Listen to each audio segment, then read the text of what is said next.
Getting all around my room, my world's so bright, it's hard to breathe, but that's alright. Hush.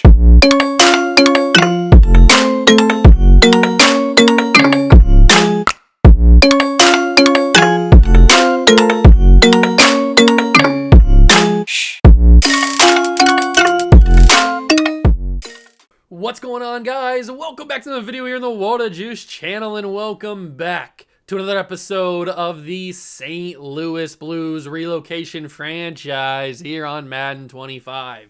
Last episode, we started up year number 2, got through weeks 1 through 10, and we started pretty well. Well, I think we're like 6-3, something along those lines through the first half of the season, but the main storyline going forward is the lack of money that we have. We don't have any money to re-sign a lot of very, very big name players, and that is, again, what I keep saying, one of the main reasons why I put these specific players on this roster in the first place, so that it would be a little bit of a balancing act.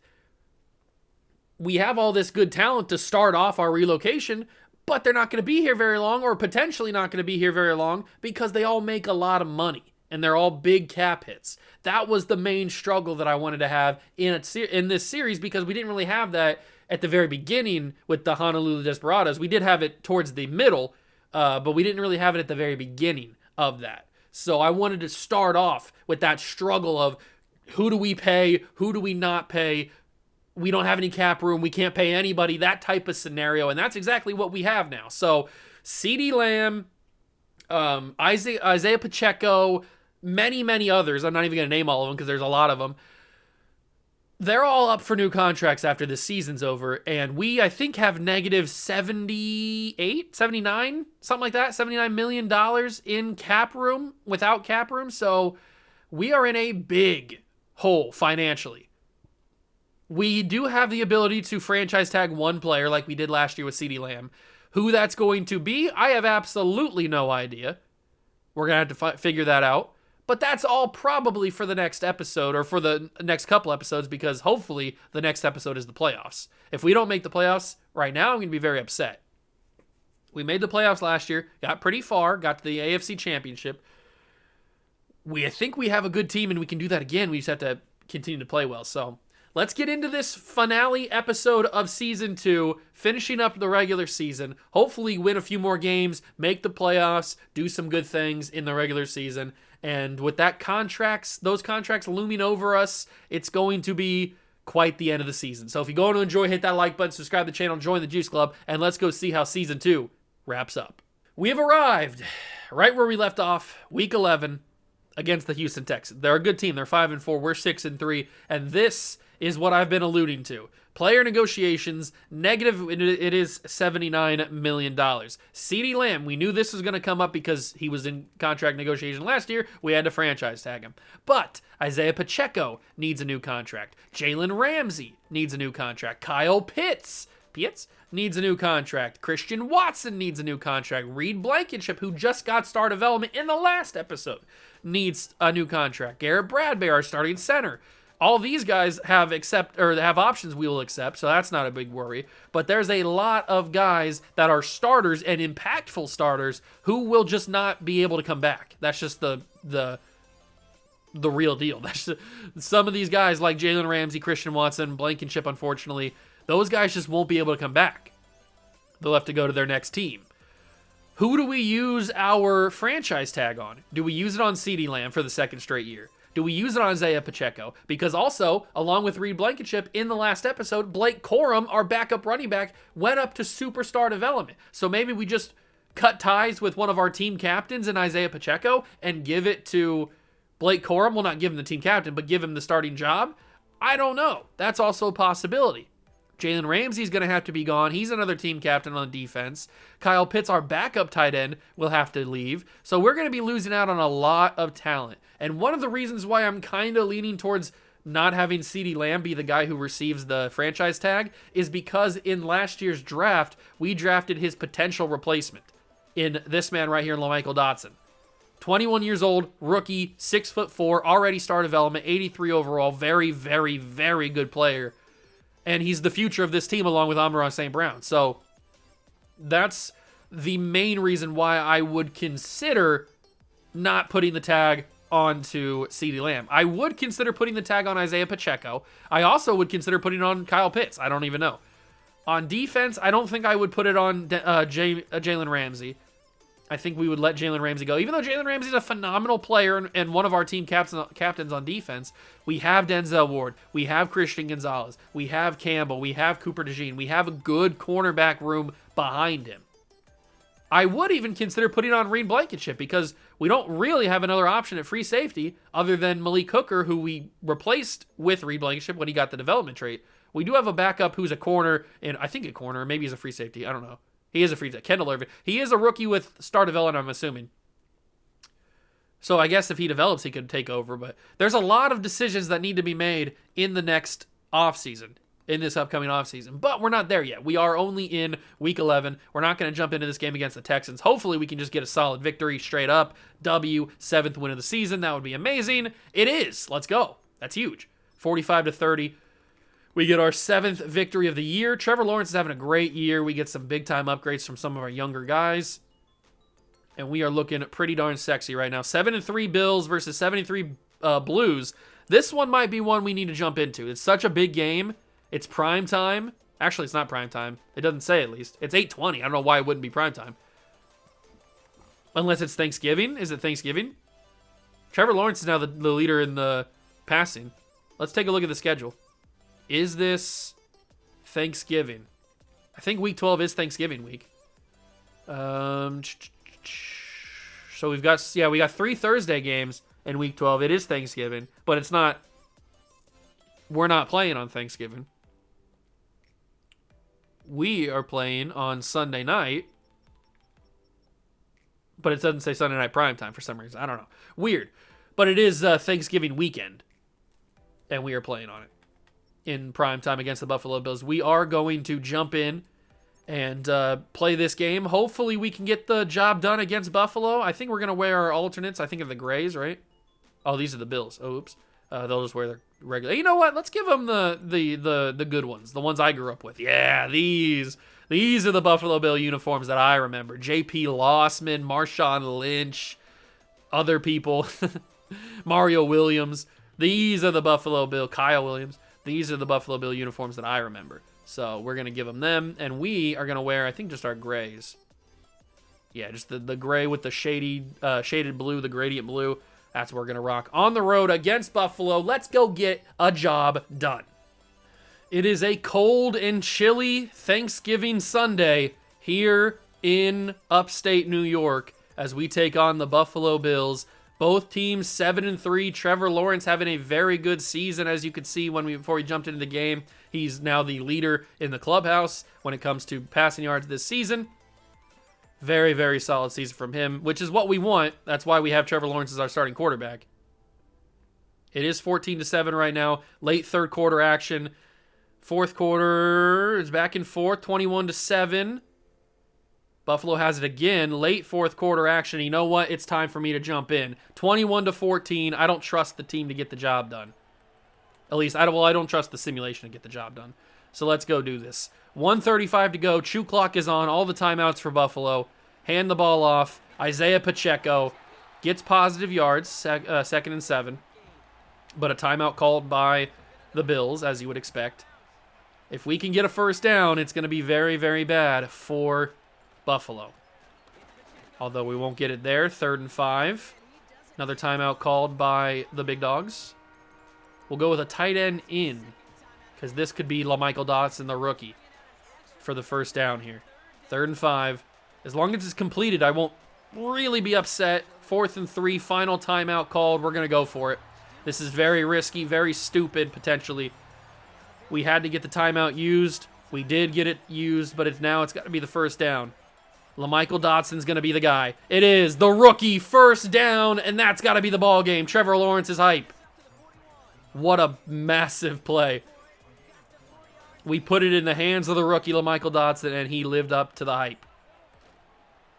And now Pacheco gets it up, and now it'll be a QB kneel, and we will get out of here with the good old-fashioned W. Okay, so a big road victory for the Blues. Our 8th win of the season. takes us massively ahead in the AFC playoff picture. On the road, Thanksgiving weekend, big one against the Buffalo Bills. Big, big victory. And Trevor Lawrence had a pretty solid game. 264, I think is what that said, with 2 touchdowns. Very good game from Trev. And a big upset. I guess you could say it's not really an upset when both teams are the same record. Big victory. I'll just say that. Big victory for the boys. And we will move on to the Indianapolis Colts big rivalry game, divisional matchup. I think the Colts might have been one of the teams that beat us earlier in the year. I don't remember. They're also 8-3, so they're having quite the season as well. This is going to be massive for division implications. Who do we scout here? What's my focus? This national focus. Oh, it's defensive ends. Okay. Who do we scout here? This corner is probably going to be awesome, so I want to scout him just because I know he's going to be awesome. Zach Osgood, I want to scout because he looks like he's going to be a freak. And then probably want to get probably should get another pass rusher scouted, but doesn't look like there's anybody that's going to be amazing. There probably is, but this D tackle could be good. Easton Hardeman. I guess we'll never find out unless we scout him. So cornerback, wide receiver, D tackle will be the guys that we scout. I have a feeling they're going to be pretty awesome. And this is what the standings look like right now. We're the 3 seed currently. Everybody's 8-3, at least the top teams, and then the Dolphins are 9-2. Bengals are right there at 7-4. This is going to be a close race in the division and in the conference in general. I'm not going to jump in for this one. I trust the boys to get the W against the Colts in a rivalry game. And we do. Huge victory, 28-21. We are skating by a touchdown in a lot of these games. But we're getting it done. Our 9th win of the year. We take on the Houston Texans one more time. We just beat them to start the episode. I hope we can beat them again. Here it is. Houston Texans. It is 31-21. Another big victory. That's 10 wins on the season for the good guys. And Trevor Lawrence up to a 90 overall true. Love to see that. Beautiful. We got an ability to unlock for Trevor. That's awesome. But right now, Patrick Mahomes has passed him for passing yards, and he's killing him in touchdowns. But the defense is doing a good job too. The defense is doing a real good job. We currently sit as the number 1 seed. The Dolphins have slipped up a couple of games. So we sit number 1. This is going to be crazy. We are going to jump in against the Rams here, even though they're 7-6. I want to jump in on a home game. Okay. Blues versus Rams, and it comes full circle here because the Rams were the former team in St. Louis, but then they went to LA. We take over now in St. Louis as the new team. So it's kind of a fun little game. And you know what? I'm going to put them in their classic Rams unis. They're gonna get the unis. There we go. There we go. Although that's not really the uni. That's what I was looking for. That's what I was looking for. Okay, so they're gonna rock these ones. Those ones are just better than the highlighter uniforms they wear now. But whatever. We're gonna play against the Rams. This one is personal. How poetic it is for the St. Louis Blues to battle the LA Rams, and the Rams have to come back to St. Louis in the uniforms that they wore when they were in St. Louis. That's kind of crazy. It is 7-7. Rams take a 3-point lead with a touchdown there. Come on, boys. Let's put it in. There we go. 14-10. Absolutely beautiful. Keep driving. Keep driving. Keep driving. 21-10. 28-10. Instant score. 20-35. I can't even keep up. My God, this is going crazy. What is happening here? 35-30. That was like rapid fire scoring. I don't know what was happening. Insanity ensuing here in St. Louis. And it's 35-30, the Blues lead. We jump in, and we try to wind the clock down ever so softly as Pacheco stiff arms and gets even further. Isaiah Pacheco. 12 carries for 149 yards. He's over 1,000 yards this year. Maybe he's making himself a case to be undeniable and has to get that franchise tag. Is Blake Corum the next guy, or is Isaiah Pacheco still one of our 3 team captains? We will find out in the offseason. But I mean, 1,000 yard back, how can you let that walk away? with the uncertainty of, is Blake Corum even going to be able to put up 1,000 yards? Probably, but you don't know that. And we know we can get production from our wide receiver room, even without CeeDee Lamb. So Pacheco gets right to the marker. It's 3rd down and 1. A touchdown or a first down ends this ball game, even though they do have an extra 4th timeout with the 2-minute warning. We will get this first down, and then we'll be pretty much done with this game. 15 carries, 160 yards, and that is the 2-minute warning. We just need... Oh, I was going to say we just need one more first down, but it doesn't even look like we need one. We need a little bit of a QB kneel. Bada bing, bada boom. There we go. We could just kneel it 4 times, I think. But they want us to snap it again with an actual run, so we'll let this drip down. That's not the right word. We'll let this drain down, and that's a hold. And Isaiah Pacheco had a huge gain. That would have been unbelievable if that would have been an actual play, but unfortunately, it is a holding call.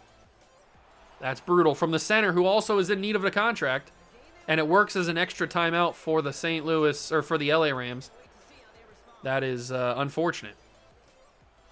But Isaiah Pacheco will not be denied. He will not be denied, and he gets the first down. A 20-yard run for Isaiah Pacheco. He bounced off that initial tackle and got the first down. I think Isaiah Pacheco might have made himself undeniable. He might have to have himself a franchise tag, because how can we lose this production? How can we lose that production? He almost just ended his chances for a franchise tag right there if he would have lost that fumble.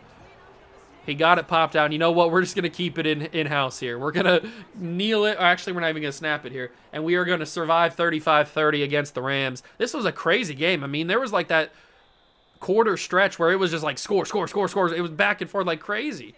Absolute insanity here in St. Louis. And we get the job done. 4 touchdowns, 285 through the air for Trevor Lawrence. He's trying to match what Patrick Mahomes is doing over in Kansas City. Trying to match it. I think he's got a good shot at it.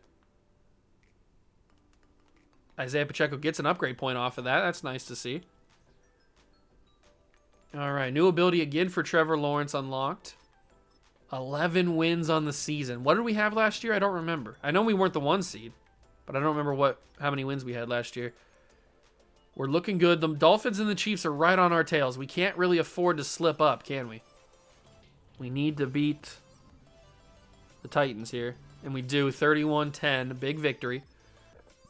That's our 12th win of the season. That might secure the division right there.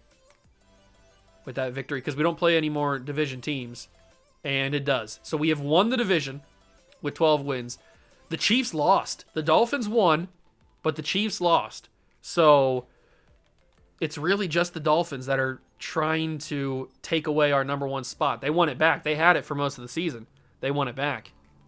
But we win again, 13-3. And if the Dolphins lost, that's the division right, or that's the conference right there in the 1 seed. We have 1 game to play, but will it matter? The Dolphins lost. The St. Louis Blues, for the first time in franchise history, will be the number 1 seed headed to the playoffs. So now this game doesn't matter. We will still jump in for the 3rd game of the episode, but for now it doesn't matter, because we could lose, we could win. It doesn't matter. I'd obviously love to win, and if we do win, that would be, I think, the first time in either the Honolulu Desperados or the Blues where we went perfect in an episode.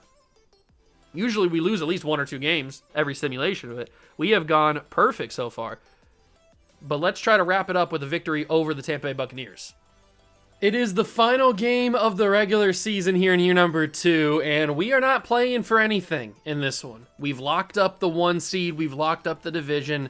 We have nothing to fight for in this game, except for pride, I guess, to go and make it a 14-win season instead of a 13-win season. So we'll see what happens here. I'll probably jump in as we get a little bit deeper into this game like I have been in the previous couple of jump-ins. It's 21-7. We are taking on the Tampa Bay Buccaneers. Funny enough, the team that I am currently trying to do a franchise with, also on the channel. 24-10, and you know what? 2nd and 2. Let's jump in here and get the job done. Let's throw a little touchdown pass to somebody. It might be the final time we ever throw to CeeDee Lamb, so maybe we got to throw to CD. And you know what? He's wide open. CeeDee Lamb wide open touchdown. Could not pass that up. Too easy to take. Too easy to not take, I should say. And that could be the final time you ever see CeeDee Lamb catch a touchdown pass in this offense. That's a sad realization that we probably have to face in the next couple episodes. And there it is, 31-10. We finish with a 14-win season and lock up the one. Well, we already had the one seed locked up, but very good game. Trevor Lawrence had a good game. Trevor Lawrence had a good season in general. And speaking of good seasons, we will take a look at the final stats before we wrap up this video. But let's get through it. The bye week's going to be super, super amazing for us. We don't have to worry about Super Wildcard Weekend, nothing like that. Let's get right to it. 14-win season is great. Fantastic. We go to the wild card. We don't have anybody to worry about. Move it right along, and we go to divisional. So we only have 3 games before we make the Super Bowl, or to get to the Super Bowl. We will take on the Jets in the next episode. All of the playoffs will be in the next episode, so whether it's the 1 game against the Jets, or 2 games when we get to the AFC title game, or obviously the 3rd game if we get all the way to the Super Bowl. So it could be a quick episode. It could be a longer episode. Who knows? Trevor Lawrence finishes just short of the league lead in passing yards, so it looks like he's not going to take home a MVP, most likely. But he had a fantastic year. 4,600 yards, 42 touchdowns, 73% completion. I mean, this is the type of numbers that you want to see from Trevor Lawrence. This is why we kept him around when we moved the Jaguars to St. Louis. Because this dude, I knew he could put up these type of numbers, and he is. And I'm pretty sure we're still in Jacksonville playbook, if I'm not mistaken. Isaiah Pacheco had a fantastic year. He's probably going to get the franchise tag. I'm still debating it, but he's probably going to be the one that gets it. 1,300 yards, 17 touchdowns. That's still a great year. I mean, he averaged 79 a game. Then in receiving, we had 2 1,000-yard receivers. Amon-Ra, who will most likely be the number 1 receiver for us next year. He'll take over CeeDee Lamb's role. He had a great season. CD also had a very, very solid season. Laporta had a great year, who's going to be without his running mate, Kyle Pitts, because we're not going to be able to bring Kyle Pitts back, unfortunately. Pitts. Pacheco had a good year through the air. LaMichael Dotson had a solid rookie year. Is 747 and 9 touchdowns good enough for offensive rookie of the year? I don't think so, but maybe. You never know. It could be. Defensively, Roquan Smith, not over 100 tackles for Roquan. Kind of shocking, actually. 94 for him. Denzel, who did go up to X Factor, we saw. So that's awesome. He's probably going to have to be that number 1 corner for us now, at least for a couple of years. Tyler Nubin, 67 tackles. Reed Blankenship also is going to have to leave. He's still only had the 1 sack, which is what we got when we jumped in and got him his development trade upgrade. Dallas Turner had a killer year with 16 tackles for loss and 10 sacks. That's the type of numbers I want to see from Dallas Turner. Tyson Campbell had a solid year with 60 tackles. Anderson Jr. Tackle for loss leader was Turner with 16. Then Jones 15, Anderson Jr. 13, and so did Trayvon. Sack leader was Will Anderson Jr. 13. Walker had 12, 10 for Turner. And then a couple of guys had like 5, 4.5. Good stuff there. Interceptions, Blankenship led with 3 along with Ramsey, who both of these guys will be gone because we can't bring them back, unfortunately. Smith had 2, Campbell had 2, Ward had 2, and then Lewis Seen, out of all people, had a pick. He only had 9 solo tackles. Kind of weird that he got an interception, but whatever. He must have been filling in for somebody. Maybe he came in like a sub linebacker package. I'm not 100% sure how he even got in, but those are the numbers for the boys. And next episode, we will take on the Jets in the first round, or our first round. So this is what the playoff picture looks like going forward, so you're familiar with how the playoffs will look next episode. I'll probably show you again in that episode. But the 1 seed is us and the Eagles. Then you've got the Dolphins, you got the Raiders, the Ravens, Colts, Jets, and Texans. So it looks like the top seeds actually fell except for the Dolphins. So that's kind of interesting. And then over on the NFC side, you got the Eagles, then the Bears, Bucks, Rams, Cowboys, Vikings, and Lions. And the top seeds won over here except for the Rams losing to the Cowboys. So next episode, we'll start with the playoffs. We'll start with the divisional round. Hopefully we beat the Jets. We should pretty handily, comfortably beat the Jets. Then we go to the AFC title game. Hopefully win that. Go to the Super Bowl and win it for the first time in franchise history. Obviously last year in year number 1, we got to the AFC title, but lost. I think it was to the Ravens we lost to. So hopefully that doesn't happen again, because that'd be kind of annoying, especially when we are going to be losing a lot of good, talented players on this roster. It's going to be pretty sad, But it's just the way that it has to go this time. It's the way that the roster has been placed. We're going to lose a lot of talent. CeeDee Lamb's going to be gone. Kyle Pitts will be gone. We'll probably lose. I think the offensive line is going to stay the same, thankfully, because the offensive line is actually very, very good. Pacheco will probably use the tag on. And then on defense, we're going to lose Jalen Ramsey. We're going to lose Reed Blankenship. I think we're going to lose some more depth pieces, but nobody else as a starter I don't think is going to be gone. I think all these guys should be back. I guess I could go to the re-sign thing and look. But the team's gonna look different in year number 3. That's for sure. So hopefully we can get a title early.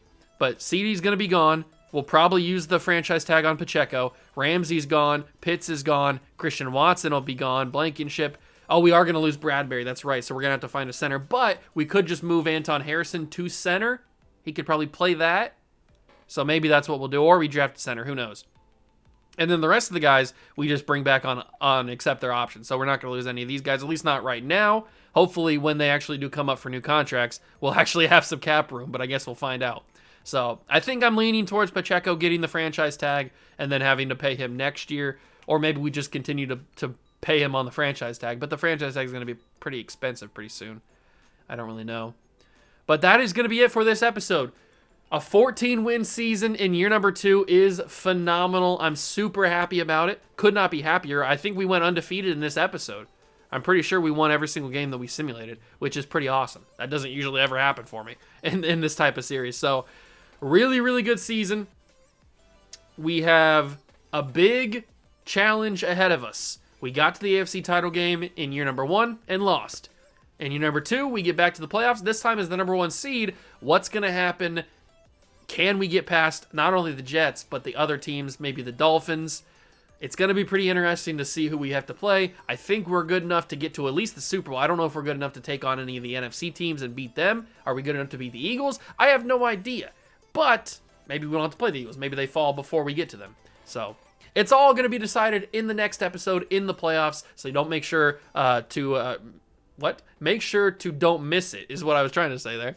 And yeah, stick around. Hope you guys enjoyed this one, though. If you did, leave it a like, subscribe to the channel, join the Juice Club. Thank you so much for stopping by and watch. I truly appreciate it. And I'll catch you guys in the next one. Peace.